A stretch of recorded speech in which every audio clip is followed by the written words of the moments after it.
My name is Anne Kennedy. I'm a professor of radiology at the University of Utah and an adjunct professor of obstetrics and gynecology. And today I'm going to talk about things that I think are very important to be aware of during second and third trimester sonography. Ideally, these are things that should not be missed in any scan.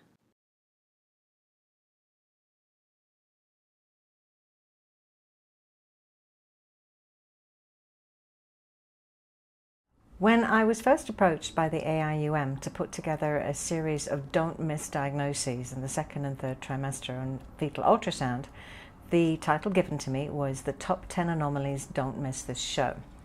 As I grew up in London in the 1960s, it seemed obvious that I should parallel Top of the Pops, which was a favourite show on a Thursday evening where we went over on TV all of the top 10 hit parade songs. So each anomaly has a musical introduction. And we're going to start at the more rare things and make our way to the stuff that I think is the most important. So starting with Fire Down Below and Rolling in the Deep, you have to think about things down there. Moms love to know the gender. If you look up a gender reveal party on Google, you get 32 million results in no time at all. And as any of you who are sonographers know, everyone wants to know, is it a boy or a girl? So while you're down there checking the genitalia, there are other things that you can look at, and I'm going to show you some anomalies that are rare but very important to recognize. So this is an axial image, and this is a coronal image through the pelvis. And you can see we have these two fluid-filled structures that have an air fluid level. This is the umbilical cord, and so this is an umbilical artery. This is coronal, this is the fetus head end, this is the bottom end, and again, two tubular structures with a fluid level. And if you go back over here and look very carefully, you'll see that the curved arrow is pointing to this tiny little structure, which in fact is the bladder that is decompressed by this larger structure that has the divide down the middle and the fluid level. Here's another case. You've got a pelvis of the fetus. You have 1, 2, 3, 4 fluid-filled things. And looking at them, 2 of them have a fluid level. This is obvious and this is subtle, but it was actually there. And I'm going to let you read Figure Legends in your own time because I want to keep showing examples of this sort of appearance. Here's another fetus, and we have all of these strange-looking fluid-filled things in the pelvis. Here's these 2 fluid-filled things on the coronal image. So here's baby's bottom, here's towards the head end, tubular structures that seem to run craniocaudal, dividing soft tissue wall, fluid level. What is going on? And why is there free fluid in here in the fetal abdomen? Well, a cloacal malformation or a persistent cloaca is rare enough that it's only seen in 1 of 20,000 live births, but it's a severe anorectal malformation. And what happens is that the bladder, the vagina, and the rectum all come together in a common cloacal chamber, which is very small, and it usually opens onto the perineum by a single opening, which can be stenotic. So urine forms in the bladder and refluxes back into the vagina, which is distensible. Because the vagina is in connection with the rectum and colon, urine and meconium mix in the distended vagina, and that's what forms the fluid level. And the issue about cloacal malformation is the long-term outcome for these babies. The hydrocolpos can obstruct the bladder drainage and cause hydronephrosis, and that must be drained as soon as possible after birth to allow the kidneys to recover. And if the perineal channel is very short, then there is a good likelihood of maintaining continence in the infant postoperatively. But if that channel is longer, then the chances of continence are much less, and it's also less likely that the child and subsequent adult will be able to have a voluntary bowel motion. This is a thing to be aware of, and a pitfall in a case where we missed is we had a fetus transferred at about 36 weeks. There was a large fluid-filled structure in the fetal pelvis. The umbilical cord came in. The umbilical arteries seemed to go around the structure. There was anhydramnios at the time without obstructed membranes. And in hindsight, we saw this fluid level. But at the time, we did not know the fluid level sign, and we also did not know the gender of this infant. Therefore, the assumption was made that this was posterior urethral valves with bladder outlet obstruction causing secondary renal insufficiency and anhydramnios. When baby was born, there were female external genitalia, and a transabdominal scan of the infant showed, in fact, that the bladder was small and decompressed, and this large fluid-filled structure was a distended vagina. This is the cervix in the vagina. This is the urine and meconium level. So something to be aware of and be very concerned about because of the long-term consequences for the child. Occasionally, you can get an isolated hydrocolpos. And in that case, you will have a cystic pelvic mass, which is the fluid-filled vagina and sometimes fluid-filled uterus. And here's the bladder, vagina, uterus on ultrasound, similar on fetal MRI. Here's the vagina, very distended because of an intact hymen causing accumulation of fluid. Here's fluid in the uterus. In that case, you don't see the fluid level because there isn't necessarily mixing of the meconium and urine. But even in the absence of a cystic pelvic mass, you should worry about a cloacal malformation if you have a combination of genitourinary, lumbosacral, and bowel abnormalities. And if you do not have hydrocolpos, you can have a cloacal malformation without the cystic pelvic mass. So we're never going to be 100% at diagnosing this entity, but if you see these unusual fluid-filled collections in the bladder, you need to be aware of what to look for next. Along the same spectrum, anal atresia is another diagnosis that is hard to make in the fetus. And because the obstruction is low, there usually isn't a lot of dilated bowel because the intestinal mucosal surface is a very effective surface for fluid absorption. So the baby swallows fluid is absorbed along the GI tract, and there is not the marked distension that we expect to see in jejunal or ileal atresia. Here's a 3D external genitalia. This is a boy. They can have the blue cake at the gender reveal party. But notice you can actually see the anal opening on that same reconstruction. On a 2D image, you see what we call the anal dimple, and the hypoechoic muscle surrounds the echogenic mucosa, and this is a very characteristic appearance on an axial image. If you turn coronal through the rectal canal, you will see the muscular walls extending up into the pelvis, and again the echogenic rectal and anal mucosa in the center of the hypoechoic muscular wall. MRI with T1 weighted imaging shows meconium as being very bright white, and you can see the subcutaneous fat is also white. So you see the buttock fat, the skin opening, and the bright meconium in the rectum. Here's some examples of fetuses with anal atresia. This is actually an autopsy MR. And you can see that there are fluid-filled structures in the pelvis, but there is no rectum coming down in front of the sacrum. Here, you have a longitudinal section along the pelvis, and you actually have a distended rectum, which is relatively unusual. Here's an example where there were distended bowel loops, and there were little echogenic foci within the bowel loops, and those are what are referred to as meconium marbles. This occurs if urine and meconium mix, and you get little calcified areas of meconium. So if you see dilated bowel loops that have echogenic foci within them, this is an indication that there is a vesicocolic fistula, which is usually in association with anal atresia. And here's a clinical example showing the very smooth, flat perineum of the baby. There is no normal anal opening. And in a small series that we reviewed at the University of Utah, we found that it was never an isolated finding. So if you're looking at the genitalia, you can't see a normal anal dimple, go back and look for other abnormalities in the lumbar spine and the pelvic organs. To clarify, 3D, normal external male genitalia, normal anal opening, 3D with hypospadias, undescended testes, flat perineum.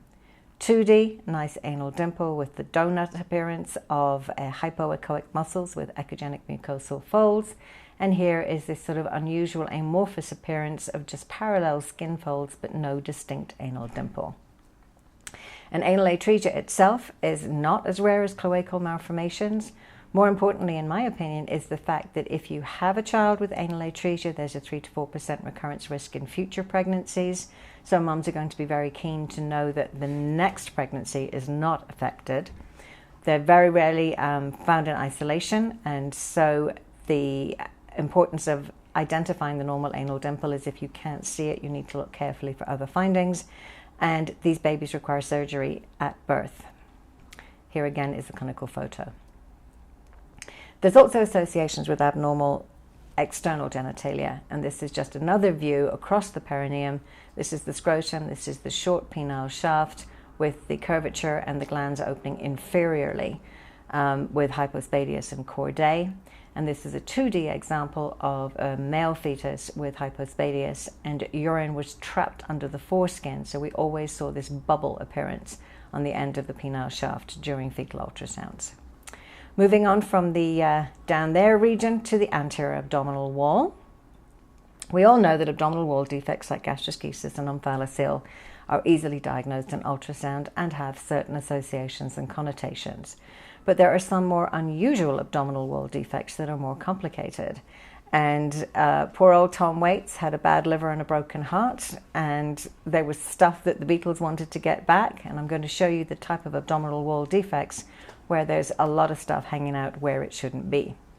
So bladder exstrophy is that the bladder, instead of being a pouch that contains urine, is open onto the anterior abdominal wall. Therefore, there's no fluid-filled structure that we see as the bladder, and the bladder mucosa makes a lumpy, bumpy surface to the anterior abdominal wall. In this clinical case, this is an umbilical hernia. This is the everted bladder mucosa. This is the hypoplastic penis, and here is the scrotum with undescended testes. On a sagittal ultrasound image, you'll note that the cord insertion is somewhat lower than usual. You typically expect it to be about up here. And we don't have a nice clean skin echo below it. We have this lumpy, bumpy appearance, which is the everted bladder mucosa. On an axial image, you see the umbilical arteries. The bladder should be between them, and that should be seen as a fluid-filled structure. And we don't have a fluid-filled structure here. And we also have this sort of protuberant or poochy appearance to the lower abdominal wall. Here's a 3D reconstruction. So this is one of the fetal legs. This is the other fetal leg. This is the scrotum. You have a bifid penis. There's the cord insertion at the apex of this protuberant soft tissue mass, which is the everted bladder. And on MRI, you can see again that the anterior abdominal wall is sort of irregular and indistinct.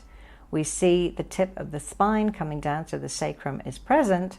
And we can see on a T2 weighted image that the rectum is low in signal. On T1 weighted images, this would be bright, so that there is an abdominal wall defect with bladder exstrophy. The bladder is everted, but the colon is intact and present. A more complicated version of abdominal wall defect is cloacal exstrophy.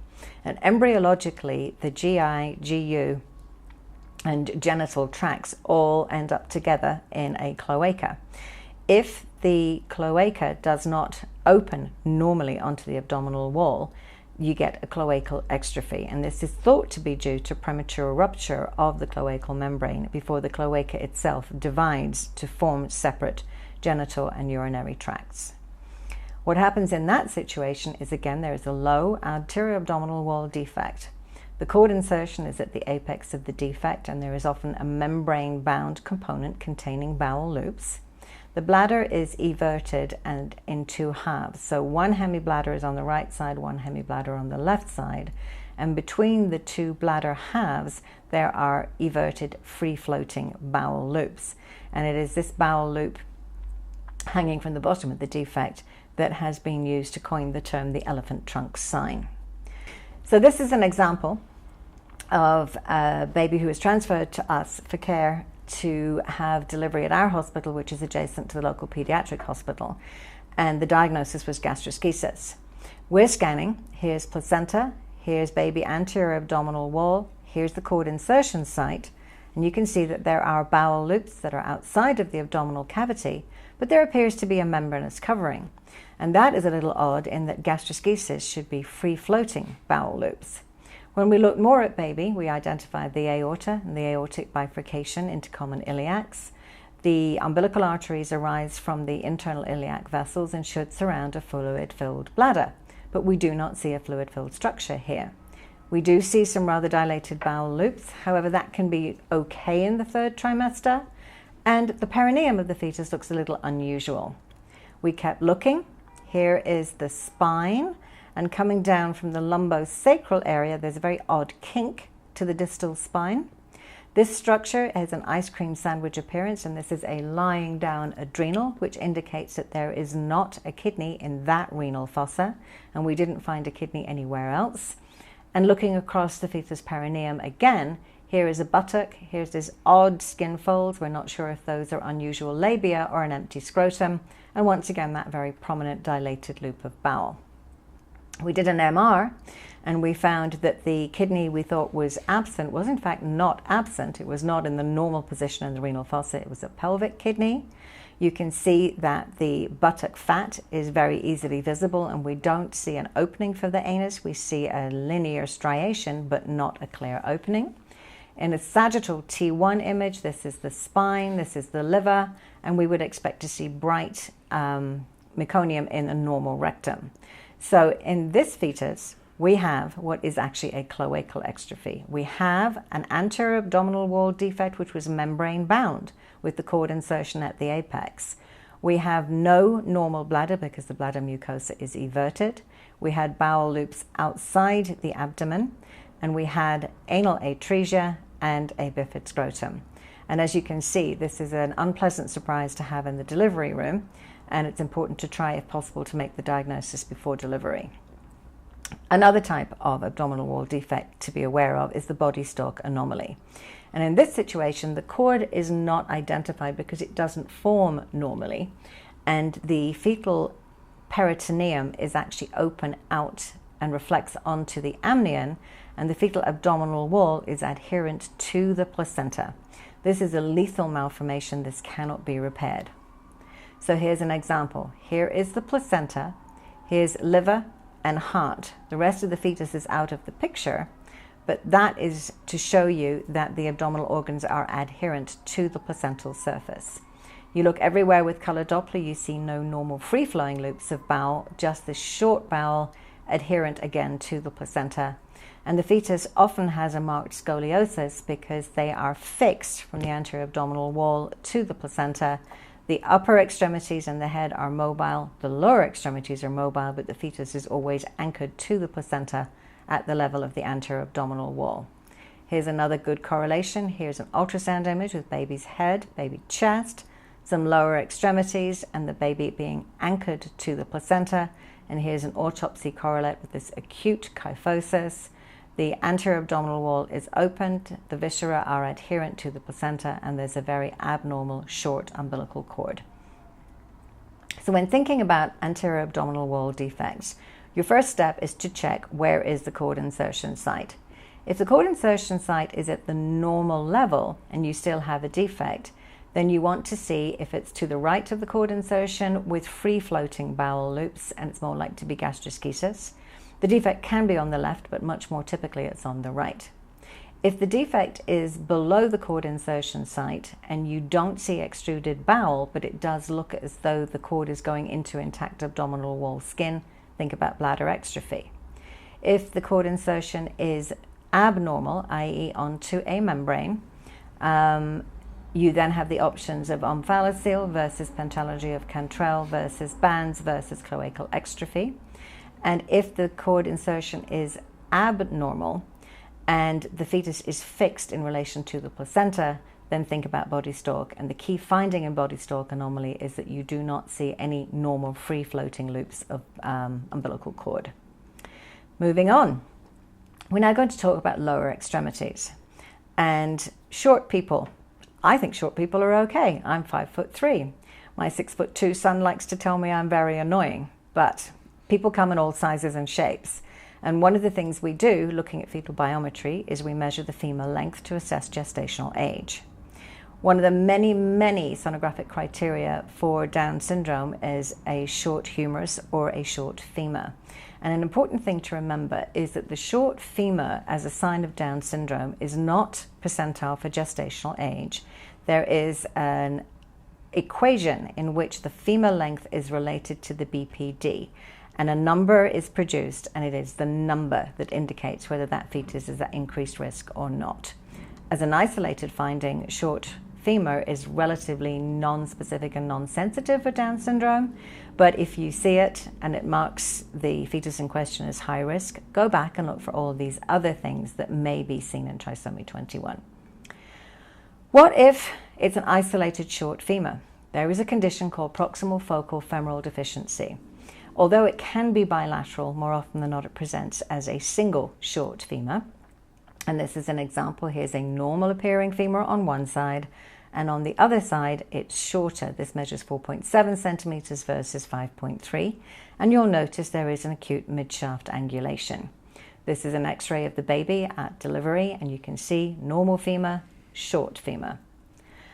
There's a very variable presentation from a mildly short femur to an almost absent extremity. And obviously the outcome for the individual affected infant will depend on how severe the shortening is. This is an example of a 3D reconstruction giving the perspective of the normal lower extremity and the shorter lower extremity, which you can see this femur is much shorter than that femur. And depending on how severe the limb shortening is, the surgical approach may actually be amputation with fitting a prosthesis on the shorter leg side. If you have a short femur and you've looked for Down syndrome and you've looked to make sure that it's not an asymmetric isolated thing, look at the rest of the baby, because it may be an indicator of a skeletal dysplasia. And one of the most useful things to look at is the spine. This is complete lack of ossification in the spine in a fetus with achondrogenesis. Fetal skeletal dysplasias are numerous, but the lethal ones are associated with small-sized chest, and the lethality comes from pulmonary hypoplasia and inability of the child to breathe when it's delivered.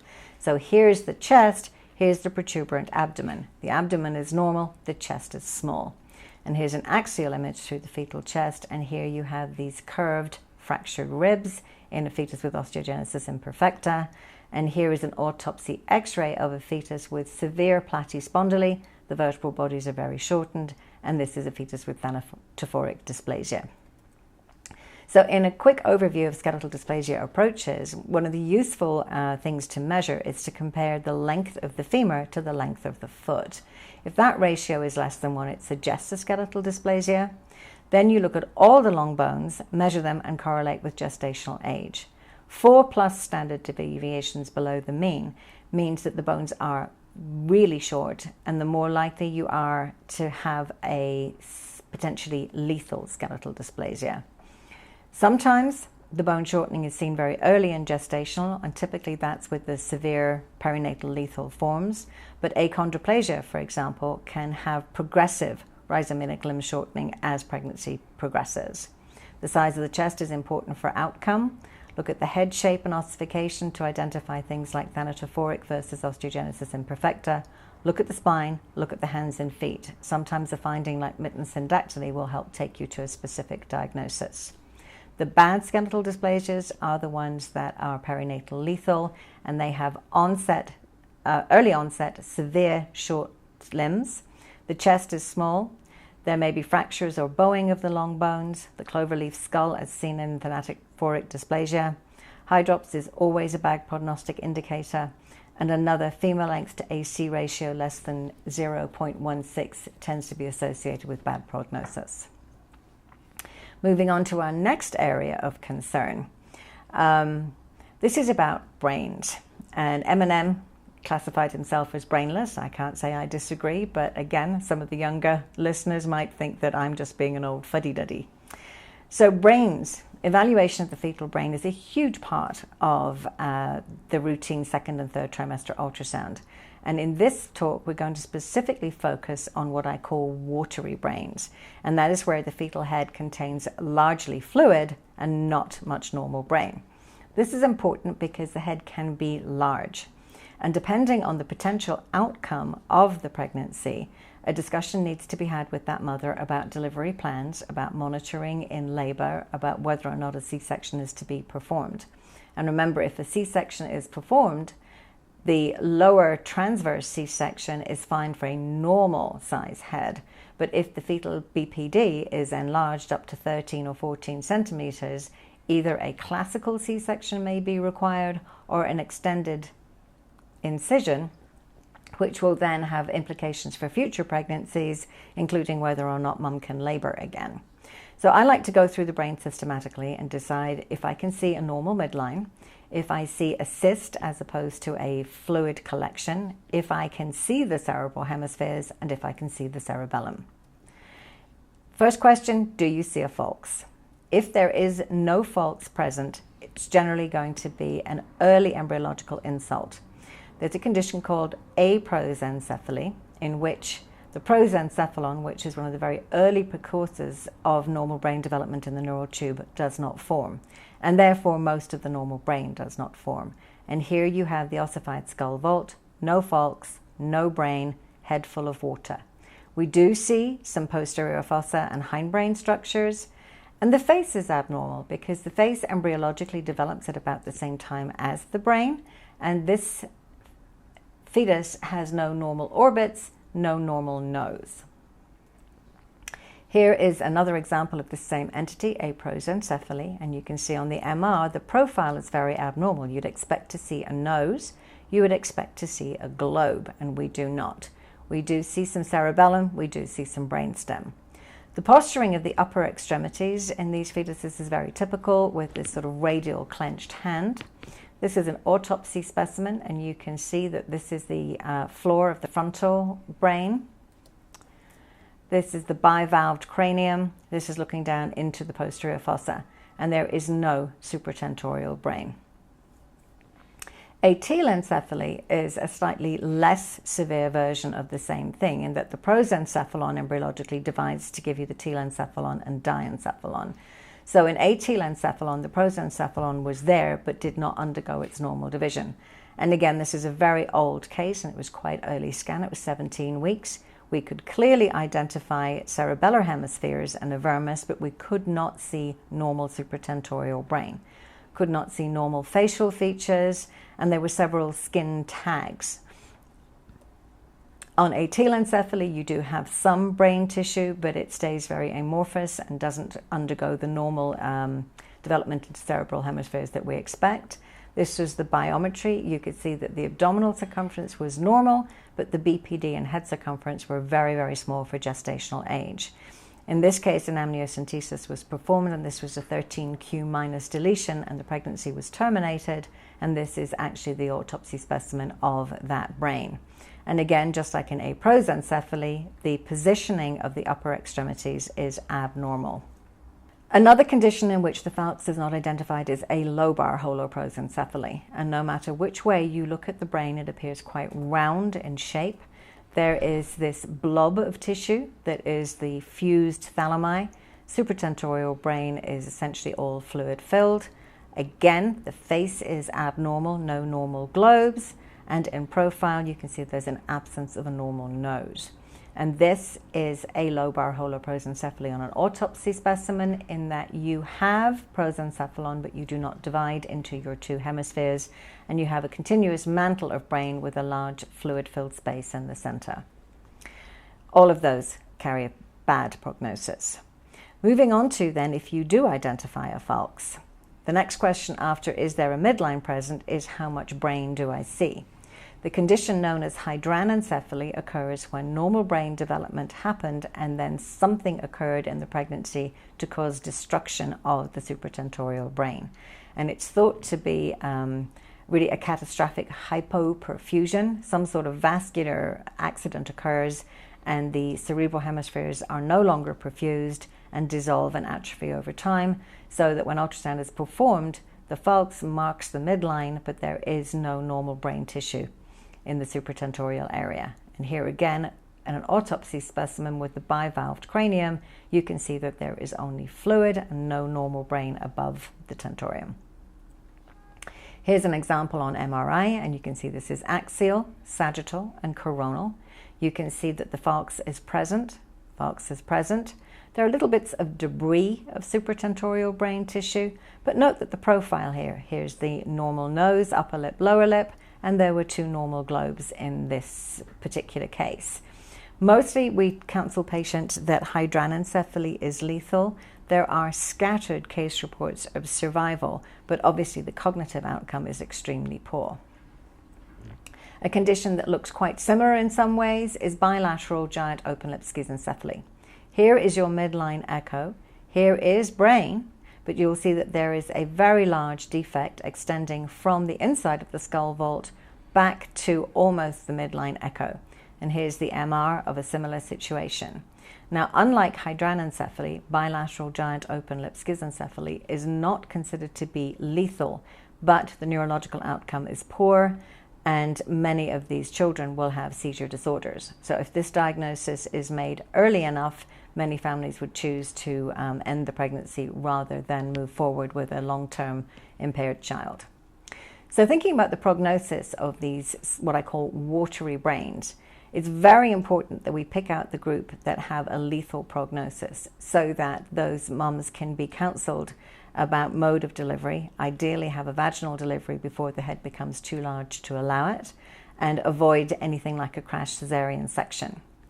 These other conditions, semilobar holoprosencephaly is less severe than alobar, ischemia of the brain, schizencephaly, a condition called AVID that we described with a large interhemispheric cyst, fused fornix and aqueduct stenosis or other conditions we don't have time to go into in detail here, but all of them present with a large amount of fluid above the tentorium, and all of them have poor developmental outcome. Along with the brain goes the face, and we mention this because embryologically they're the same. In the delivery room is when bonding sometimes occurs, and I work in a society where patients will often carry a pregnancy with a bad brain malformation, even though they know the prognosis is poor, because culturally termination of pregnancy is not acceptable. One of the things that I have learned over the years in discussing with these moms is that they really, really, really want to know what the baby's face will be like. And to give you an example of a few cases that we had, this was a baby with a Dandy-Walker malformation, agenesis of the corpus callosum, huge interhemispheric cyst, but only one normal eye. Mom was not at all concerned about the brain malformation, but she was devastated to know that there was only one eye. In this case, there was a normal globe on this side, there was a fleshy mass which turned out to be a dermoid on that side, but beneath this fleshy mass there was no orbit and no eye on that side, and again Mom was extremely upset. Here's an example of a trisomy 13 fetus with microphthalmia. Here's a case, this is the condition we refer to as AVID, where you have asymmetric ventriculomegaly. The asymmetry is caused by an interhemispheric cyst in contact with the ventricle, and there's always dysgenesis of the corpus callosum. This baby is profoundly developmentally delayed. Here is the appearance with the normal globe and anophthalmia on this side, and here is an MR at birth showing that there is a normal globe in this side and there was nothing in this orbit, just some residual fatty tissue. And the problem with anophthalmia is it's very difficult to reconstruct, and that side of the face grows differently to this side of the face, so these babies become progressively more abnormal looking. And for the parent, this is often far more disturbing than the developmental delay. We're going to do number 4 and 5 together, which should tell you that they travel in pairs. And we're going to talk about some complications of twins. And sometimes you say 2 for the price of 1 is a good thing, but I prefer Elvis's modality with the double trouble. So what can go wrong with twins? Well, you know, they don't always share very nicely. And the big issue in twins is chorionicity, because chorionicity determines prognosis. This is a nice bright echogenic ring. This is a nice bright echogenic ring. 2 chorions. Therefore, dichorionic twinning, each baby gets its own placenta, and this is good. Nobody has to share with anybody. Over here, we have 1 brightly thick echogenic chorion, 2 very delicate amnions. Here's 1, here's the other, 2 yolk sacs, 2 embryos. So these are monochorionic but diamniotic twins, and therefore they have to share a placenta. So they're both getting their sustenance from a single source. And in this case, we have a single chorionic ring, we have a single amnion, we have a single yolk sac, but we have 2 discrete little embryos, and both of these embryos had cardiac activity in real time. So these then are monoamniotic twins. And not only do they have to share a placenta, they have to share the same room in the uterus. They have no privacy at all. These guys, at least, have their own little sack to hang out on, even if they have to eat from the same kitchen. So how do you determine chorionicity and amnionicity? And as I showed you in the first trimester, it's very easy. It gets much more complicated if you see twins for the first time in the second trimester or the third. And one thing you can look at is fetal gender. If the genders are different, then the twins are dizygotic and by definition dichorionic. If you see two separate placentas, for sure you're dichorionic, but sometimes the placentas are implanted side by side and look like a single mass. Thick membrane versus thin membrane is all well and good to talk about, but there are no actual numbers. Clearly, this is a thick membrane and this is a very thin membrane, but it isn't always as easy to tell. And the twin peak sign is where you see chorionic tissue going up in between the intertwin membrane and to make this sort of wedge or lambda or peak sign. And while the absence does not exclude dichorionicity, if you see it, it is 94% sensitive to say that the twins with the twin peak sign are dichorionic. Why do we care so much? Well, remember I said, if you are monochorionic, you have to share a placenta. And if there's unequal placental sharing, one fetus can be growth restricted and the other can grow normally. Or sometimes there is vascular shunting in the placenta. And what that means is occasionally you have a situation where you can have a donor twin and a recipient twin. So the donor twin sends blood theoretically toward the placenta to get oxygenated, but the umbilical artery from the donor twin connects directly to the umbilical vein of the recipient twin, creating a shunt. Then less blood comes back from the placenta to the donor twin, who becomes oligemic. And if you're oligemic, you have less perfusion, less fluid going to your kidneys means less urine production, means oligohydramnios. Less blood coming back from the placenta means you don't grow as well. On the other hand, the recipient twin, who has his own circulation going back and forth to the placenta, plus a chunk of the co-twin's blood coming into his circulation, is actually hypervolemic and then gets overload and potentially can develop a cardiomyopathy. And because there's marked increase in the circulating blood volume, there's thought to be increased renal perfusion, increased urine production, and therefore polyhydramnios. TRAP stands for twin reversed arterial perfusion, and this is a different type of shunt between the twins. And what happens in that case is you have an artery to an artery shunt. So the pump twin is sending blood to the placenta via its umbilical arteries. But instead of going into the placenta to oxygenate, the blood goes across to the co-twin's umbilical artery and goes back up the umbilical cord into the co-twin. And if you remember where the umbilical arteries arise, they arise from the internal iliacs. So the blood going into the TRAP, or the reverse arterial perfusion twin, is going backwards into the fetus. It is already deoxygenated blood from the co-twin. It goes in at the umbilical cord entrance and selectively perfuses the lower extremities. Here's an example of a placenta. This is the cord of twin A, cord of twin B, and there's this vessel connecting across here. Twin B was a twin reverse arterial perfusion fetus that was treated with radiofrequency, which is why this cord is small, and twin A in this case did well and was delivered at term. You can see that this is a very unusual appearance, and this is not compatible with life, which is why it's important to recognize, because if not recognized, the pump twin can develop a high output situation and be very much in trouble, and a situation where there is nothing that can be done to save this twin. Therefore, if you can disconnect this shunt, this fetus can go on about its own business and grow normally, and this fetus is incompatible with life anyway.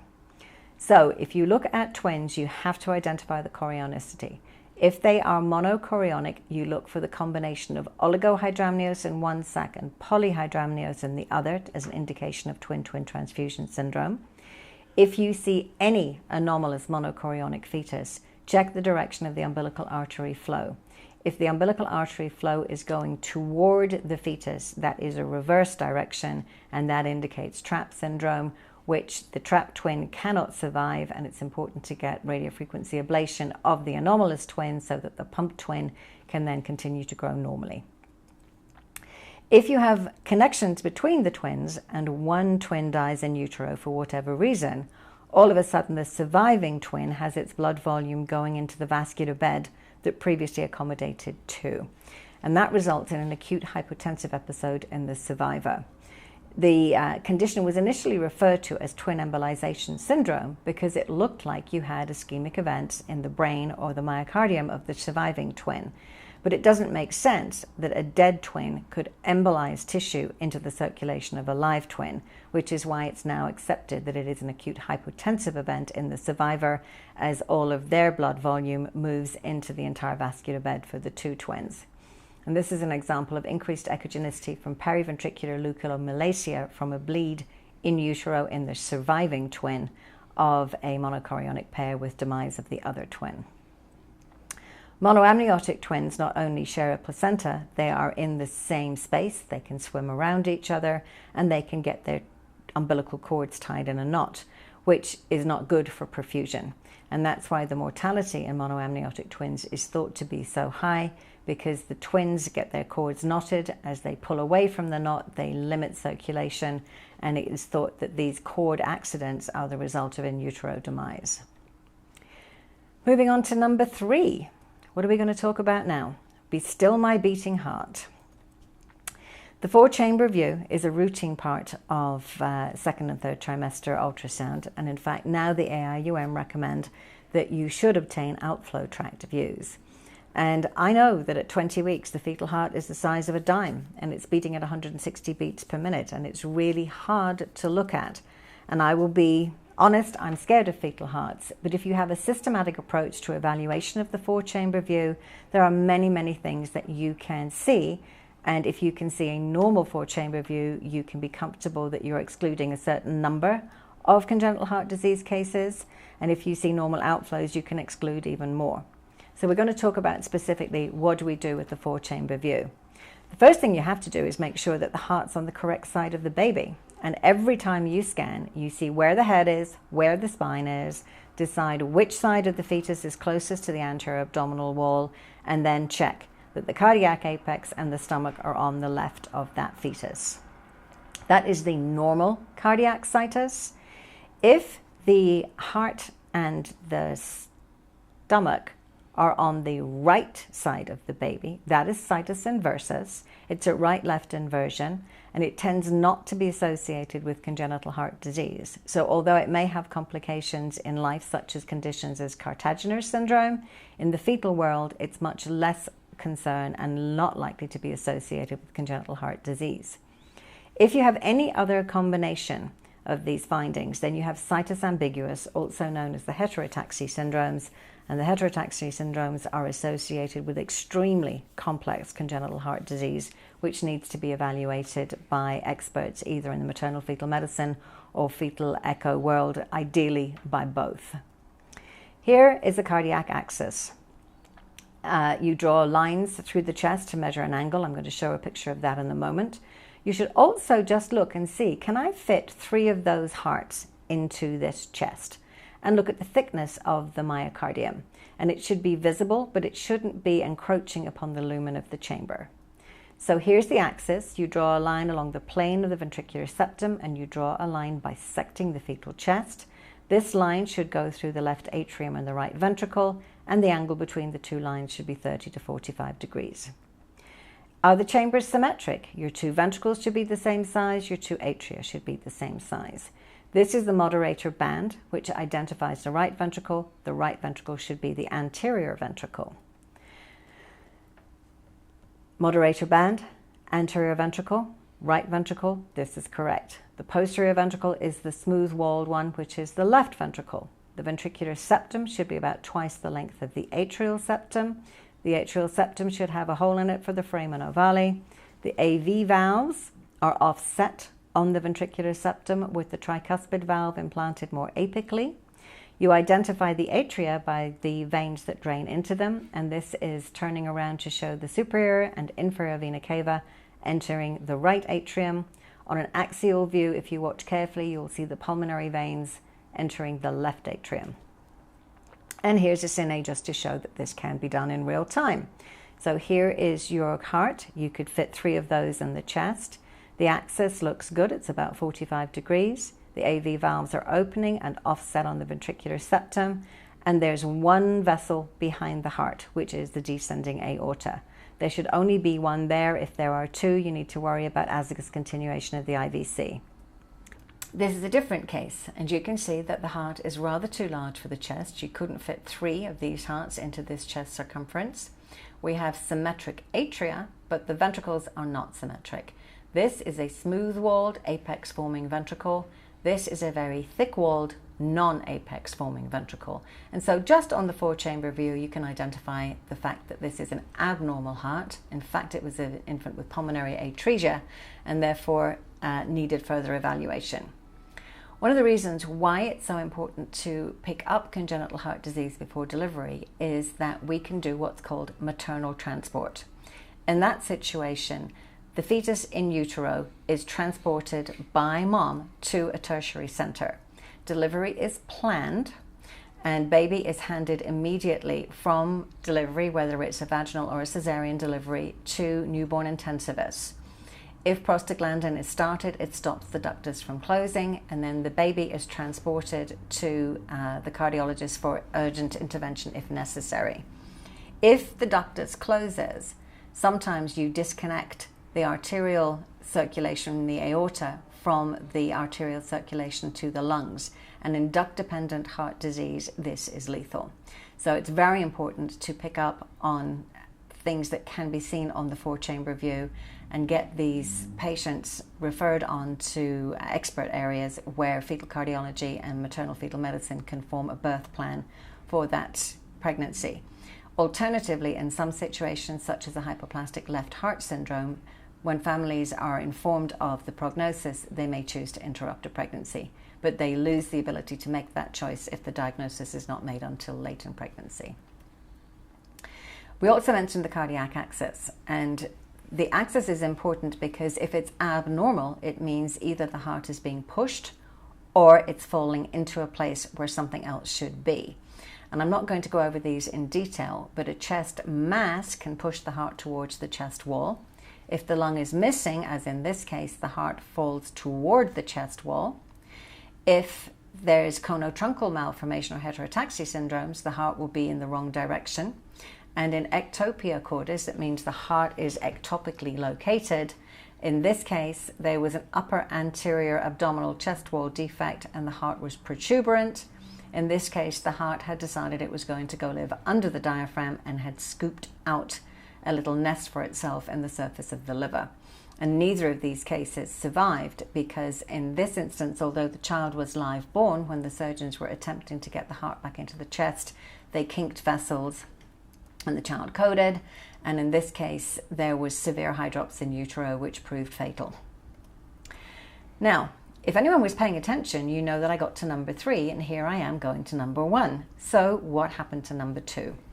I have decided to do 2 number 1s because I think there's a number 1 way of killing a healthy mum and there's a number 1 way of killing a healthy baby. So that's why I didn't make them 1 and 2. I think they're both number 1s. And the number 1 way to kill a healthy mum is to miss a placenta accreta. As the C-section rate increases, the likelihood of people having a placenta previa in a uterus that's previously been scarred by a cesarean hysterotomy is increasing, and we are seeing more and more of this condition. And this is an intraoperative photo. This is the incision in the uterus by which the baby was delivered, and this is the lower uterine segment with all of this bulging, protuberant, abnormal placentation. We use the term morbidly adherent placenta now rather than placenta accreta because accreta, increta, and percreta are actually conditions that are seen underneath the microscope. And on imaging, where you may be able to make a confident diagnosis of percreta, you cannot differentiate between accreta and increta. So the term morbidly adherent placenta or placental adhesive disorders is preferred. And this is what this looks like. Here's the anterior myometrium. Here is placenta. It's thick, it's inhomogeneous, it's causing a bulge in the lower uterine segment. There is a placenta previa. There are large vessels. Again, large vessels all through the placenta with very prominent vessels at the bladder interface, big tornado vessels in the placenta with abnormal spaces in the placental tissue. A normal placenta is kind of a boring looking thing. It looks a bit like scrotum, Testicular ultrasound, thyroid ultrasound, none of those are ever going to go in the scrapbook. Most mums don't want a placenta scrapbook picture either. But here it is, very homogeneous grayscale. It's a gas exchange organ. It should have nice blood flow between the base of the placenta and the myometrium. Looking again at an abnormal placenta comparing to normal, you can see here's this very homogeneous, bland, mid-level grey echogenicity. Here's the abnormal, thick, bulgy, inhomogeneous contour. Here's the subplacental vascular bed for gas exchange. And here are the abnormal tornado vessels all throughout the placental parenchyma. We can do MR as well. And as a radiologist, I do both. I actually find ultrasound much, much easier in the anterior placenta in a C-section scar. And this is just to show you, this is an MR, this is the same ultrasound. You can see all the same anatomy. Here's placenta, here's bladder, bladder. The placenta is going out to the anterior abdominal wall musculature here. It had gone through the uterine serosa, so this was placenta percreta. But over on the ultrasound, you can also see here's the placental tissue, and there is no normal subplacental hypoechoic zone. The placental tissue is touching the uterine serosa. It can be helpful in some conditions where there is an abnormal placentation in a more posterior location, which is harder to see because your acoustic access is limited. And in this example, we could see a nice clear fat plane between the back of the myometrium and the psoas muscle on this side, but we could not see it on the right-hand side, and we could not follow the iliac vessel flow void down into the pelvis on the right as we could on the left, because we were concerned that there was placenta percreta extending posteriorly and encasing the vessels. At the time of surgery, in this case, there was a placenta percreta, but they did not have to do a vascular anastomosis. Here's a similar situation. This is a synechia, proving that there's been prior uterine instrumentation. Here is a reasonably normal interface between placenta and myometrium, and we come down here and it all becomes very indistinct. Here's the endocervical canal. So if this is all placental tissue, where is the normal myometrium? Coming out to each pelvic sidewall, we had all this unusual hypervascular amorphous material.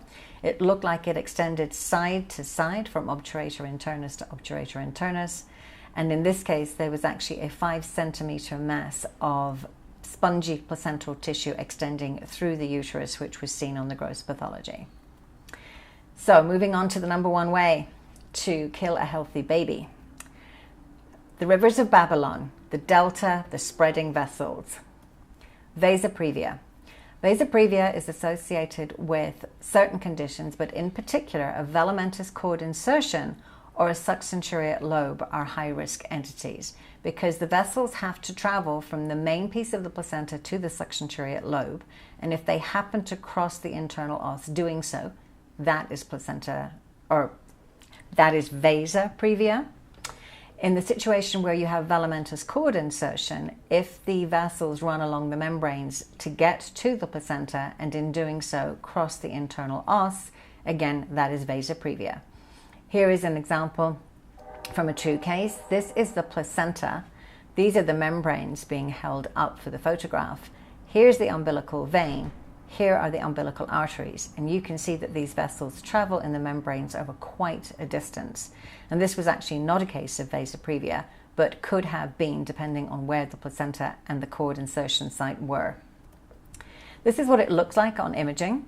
There's a sign called the mangrove sign, which has been used to describe this, and you see the umbilical cord on color, and then you see these vessels trailing along the membranes like the roots of a mangrove tree.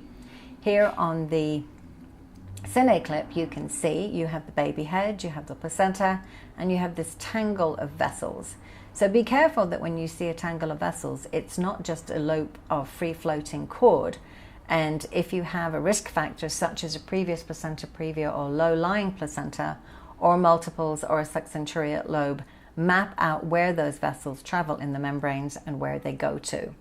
Here's another example, transabdominal scan. There's some placenta anteriorly, some placenta posteriorly. There are vessels here, and they're crossing the general area of the cervix. On vaginal ultrasound on the cine, you can watch, here's the internal os of the cervix, and look at these vessels. They're walking along the membranes right beside the internal os of the cervix. So this is vasa previa. And you need to put pulse wave Doppler on and document fetal heart rate in vessels rather than maternal heart rate.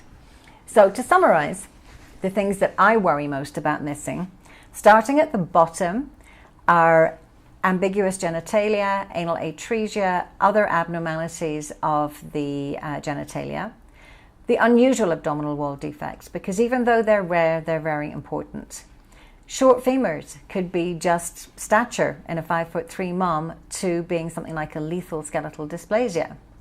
Hydrocephalus is not a diagnosis, it's an observation. If you have water on the brain, you need to figure out why.